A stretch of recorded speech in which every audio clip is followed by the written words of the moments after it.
Какво? Аз ли съм строг? Да, ти си строг. Ами не, аз съм най-добрият баща в целия свят. Добър ли? Ти си най-строгият баща в целия свят. Ой, това го казваш ти? Аз по принцип ти позволявам всичко. Давам ти разрешение да опитваш всичко.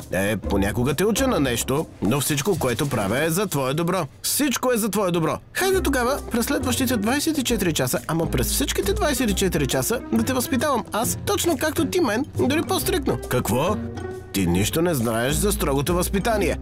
Аз съм израснал при толкова строги условия, много строги, а не като теб. Щом си съгласен, да си стиснем ръцете тогава. Какво? Как е възможно това? Как един син да възпитава баща си? Абсурдно е това нещо. Какво? Да не те е страх, че няма да издържиш, а? Какво? Да ме е страх? Да. Аз съм безстрашен, да се споразумеем. Аз съм смел. Ха-ха-ха-ха.